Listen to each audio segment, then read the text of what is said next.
CBSE Board, Class 9, Chapter 1, History, Part 1, audio by Renee Matthew. The first chapter, as it is titled here, The French Revolution, marks a great beginning of changes in the world history.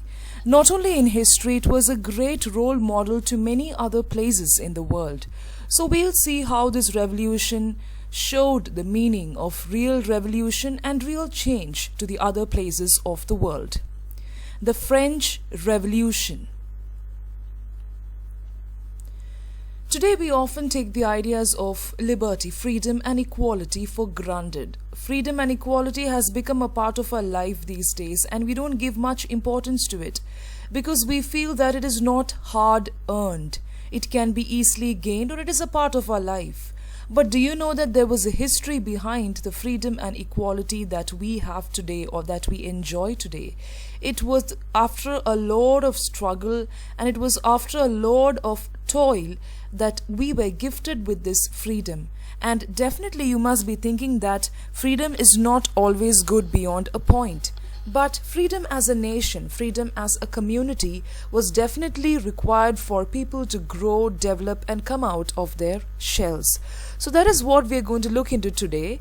And by looking at the French Revolution, you will read a small part of that history.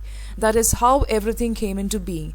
Now, the three major aspects of the French Revolution. I told you just now that there are so many things in the French Revolution which posed as example to the rest of the world.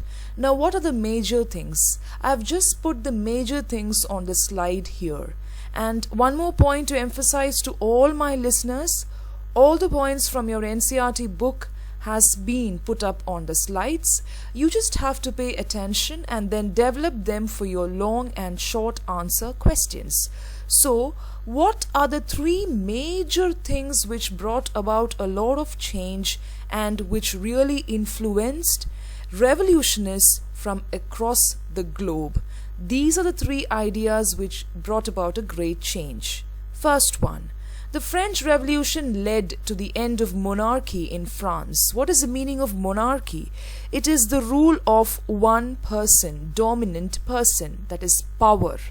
Even in UK we had the same thing. So it was a revolution which led to the end of one power, monarchy. A society based on privileges gave way to a new system of governance.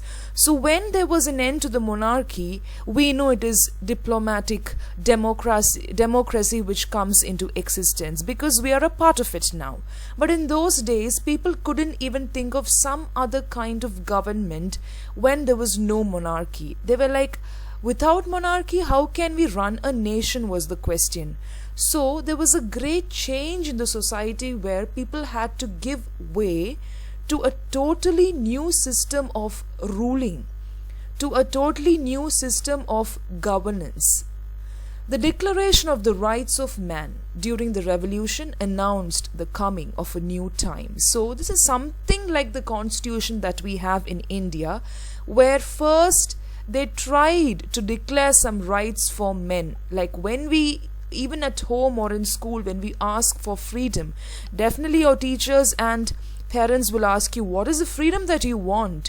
In what do you want? So you will say, I want freedom to go out after 6 o'clock, or I want the freedom to ride a bike whenever I feel like. So some of it is not possible, some of it will have to be curbed, some of it will have to be limited. So people decided to put up the rights of men, which will help the government also to give them liberty or freedom in their rights. The idea that all individuals had rights and could claim equality became part of a new language of politics. Now, this particular statement tells that the way they communicated with each other itself changed. When it is a monarchy, it is not necessary that the king or the sovereign rule will have to discuss everything with the rest of the people. But now when democracy came, or when equality, more than democracy or being a republic, all these things came much later, okay? The first step to democracy or the first step to republic was claiming equality. Now that it will itself gave way to new language of politics, where the way they conversed, where the way they communicated with each other itself changed. These notions or ideas of equality and freedom emerged as the central ideas of a new age. So it was totally a new age which came into being. It was a total reformation where equality and freedom gave way to. But in different countries, they were reinterpreted and rethought in many different ways. So equality is a general idea, but different countries had different ways of interpreting it. It was not the same thing for all the countries. It's not that they curbed freedom. Of course, you may think that equality is giving one meaning only in the dictionary. Yes, it is like that. But the way of interpreting it, the way my freedom will not be your freedom. It is something like that. So the way they interpreted and thought on this particular term and concept was different across the world. How was it different? Because for each country the situation will be different. The places where they require freedom will be different. So based on that, interpretation will also change. The anti-colonial movements in India and China, Africa and South America produced ideas that were innovative and original. So why are these places mentioned in your book? Because India, China, Africa, South America, all these places were prone to imperialism and colonization. Yes? So these ideas which sprung up in these places by some of the reformers were innovative. It was something very creative which was really practical. See, so many people during the Reformation will come up with so many ideas, but it's not necessary that everything is practical. When something has to be practical, what should you do? Suppose you have an exam after 1 month. What is it that you will do? You will try to bring about some practical ways where you can perform to your best. So you will prepare a timetable, you will work for longer number of hours, you will work on the places that you need more attention or more practice. Yes, so something like that. So innovative and original ideas sprung up in India, China, Africa and South America. But they spoke in a language that gained currency only from the late 18th century. So this line means that all the ideas was more prominent, or it took notice only from the 18th century. It's spoken language doesn't mean that they're speaking some language. It is like these ideas gained form only from the late 18th century and not before that. Before that, it was very difficult to even think of some reformation. That is the meaning of it. The French Revolution, how did it begin? From where did it begin and who were behind it? It is very interesting, so please listen to this episode like a story, and as I'm telling you the events, please visualize so that you will also get an idea of what happened and where it happened.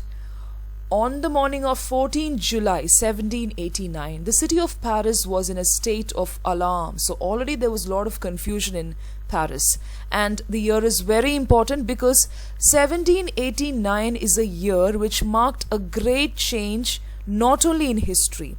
It changed in politics, sociology, literature, any sphere of study you take, the 1789 will be mentioned at least once.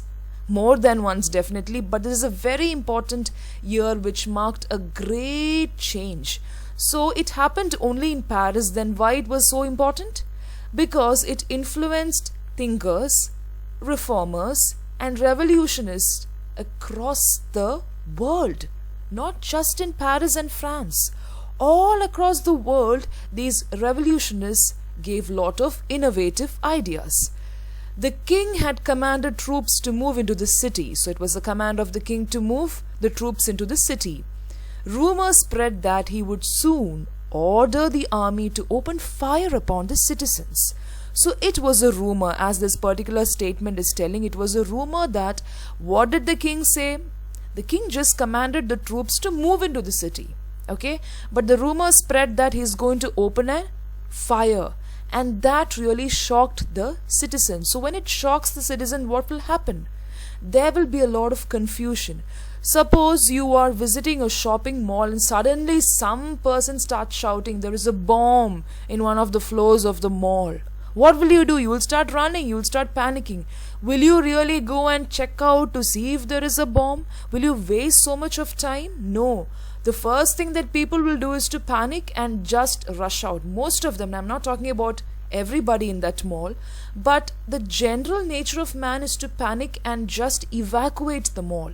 Just leave the mall, because that is the first step that you have to take, right? So this is the same thing which happened here also.